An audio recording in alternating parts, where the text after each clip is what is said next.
Ooh, what's good with you party people? It's your girl, that one chick Uno. Check me out, y'all. I've been thinking about this shit so hard, I fucked up and I done smoked like half the blunt before I realized I was supposed to turn this camera on and talk to y'all about this shit. That also might be a testament to how dope this motherfucking weed is. This shit is fire as hell. I can't think of the last time I done smoked some shit and my whole mouth is like, it's tingling in there. I can't explain it. And I'm sitting here high as fuck. And that's what's up. Anyway, started off digressing. Man, y'all, let me tell y'all about some shit that happened about 3 weeks ago. But before I do, you better go on in there and tell your mama I said hi. And if you're cool with your daddy, you gonna hit him like this one time and tell him I said hey.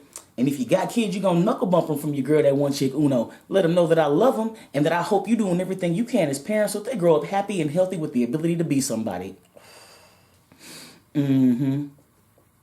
Now, excuse me. Okay, about 3 weeks ago, I'm at work minding my black ass business, swapping out the trash bags and whatnot in the trash cans. And one of my homeless regulars chilling over by the dumpster, minding his business with his little tiny dog.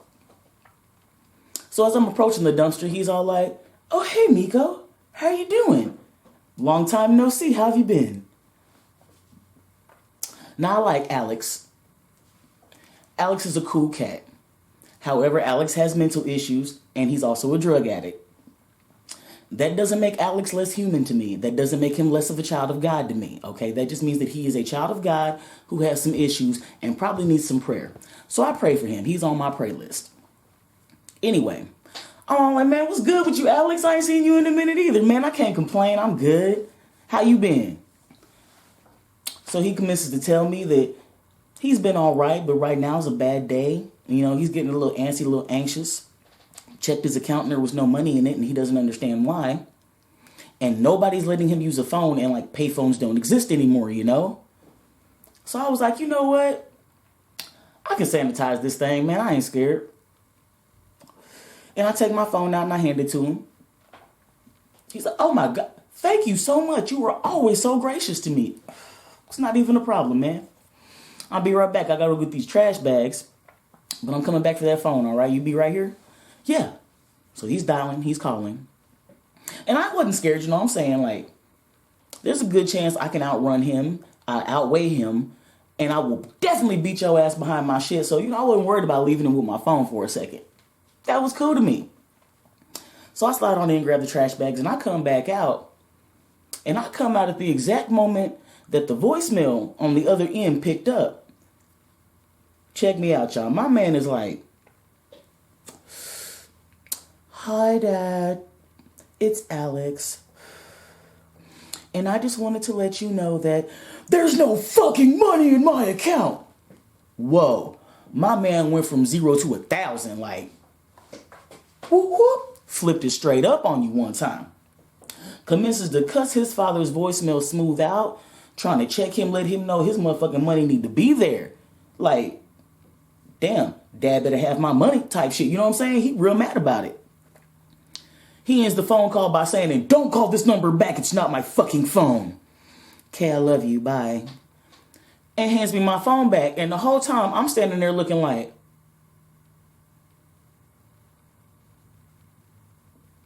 because, you know, that shit wouldn't happen on my voicemail. You ain't finna call me and cuss me. Anyway, all right now. So I go on about my day, you know. He thanks me, walks off, him and his little dog, and they go do homeless, drug addict, little dog things together. I don't know what they do. So they walk off. I go on back to work like, damn, that was some shit, wasn't it? So anywho, fast forward, and I gets to my lunch break, right? Lo and behold, my phone rings and it's a number I don't recognize.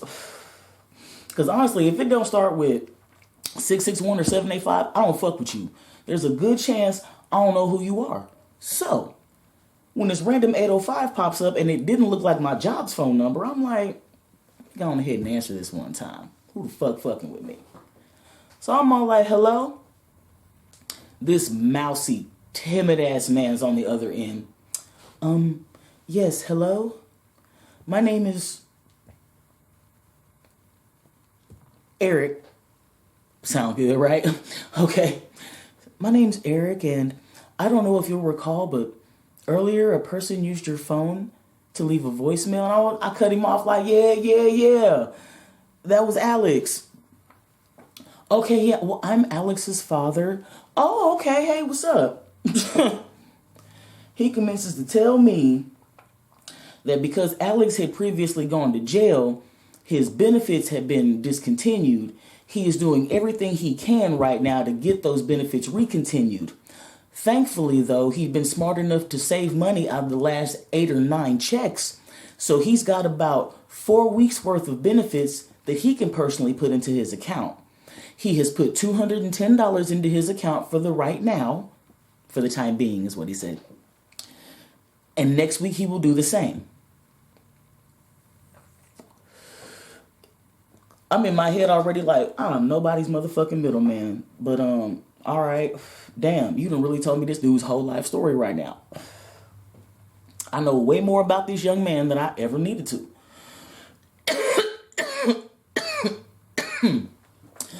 But then my brain clicks, like physically something kicked me in the back of that motherfucker and just was like, did you really just say that you understand he was broke, but you also know he's got mental health issues and a drug addict, because I mean, he is your son, and you comfortably enable this behavior by putting money into his account? Man, hell no. Nope, that wasn't cool to me. So I point this fact out to him. Well, sir, if I understand you correctly, what you're telling me is you comfortably put $210 into a drug-addicted mental patient's account that he now has free access to. And when I see him, you want me to let him know that. Silence. I mean, he's got to eat. No, sir, I understand that he's got to eat, but what he doesn't need to do is be a mental patient with a drug addiction. Because I'm also going to guess, if you're his payee, that you probably have power of attorney or something like that, which means that you could have your son committed to an inpatient program and get him the help he needs instead of allowing him to be homeless on the streets with mental health issues and a drug addiction. Silence. More silence. I went ahead and hung up because, if I can count to 3 and you ain't said shit back, the conversation over. We ain't got shit else to say to each other. You said what you had to say. I cut you the fuck off because it was stupid and I said what I had to say. Convo over. Cool. I go on about the rest of my day. I clock out. I see my man Alex sitting on the wall, sweating profusely, rocking back and forth, and I can tell he is gone. And I just shake my head and get in my car and go on home. Because really, what the fuck was I supposed to do with that? Nothing. All right, cool. So we're going to flash forward. Now, this is just a couple days ago. I'm at work chilling. And this well-dressed white man comes in and asks for me. Now, hold up. Who's asking and why? Well-dressed white men don't ask for me nowhere. Nope, that doesn't work for me, detective, officer. That's how I was feeling, right? I'm like, I'm Miko. Can't deny it. Got a big-ass name tag on my chest that says so. So this man commences to explain to me and introduce himself as Alex's dad. I'm like, oh, snap. Okay. So apparently, a few days ago, Alex OD'd, but thanks to 6 vials of Narcan, he made it. While he was still under in the hospital, however, his father went ahead and flexed that power of attorney, got his son committed to a 1-year inpatient rehab program that also deals with mental health people. And this facility is so awesome, he can bring his little dog with him because that's obviously his anchor and can be used as a therapy animal. Now that's what the fuck I'm talking about. This man really came in to thank me for saving his son's life. And I'm like, nah, man, you need to thank God for going ahead and opening your eyes and making you realize that this is not the route your son needs to be on. And you can do something about that. And he commenced to say to me, yes, but you must be one of his angels here on earth.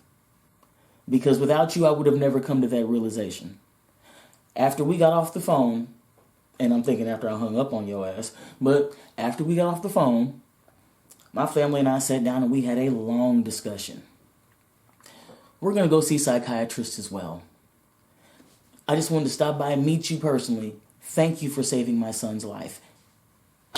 And I'm just standing there like,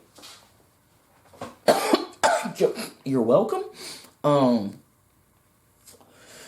to me, like, for real, to me, it really wasn't an issue because that's a child of God. That's my brother. We should be looking out for each other. So yeah, I didn't think twice about checking his daddy. Why would you enable that? You in a position to help him. Don't hurt him. What are you doing?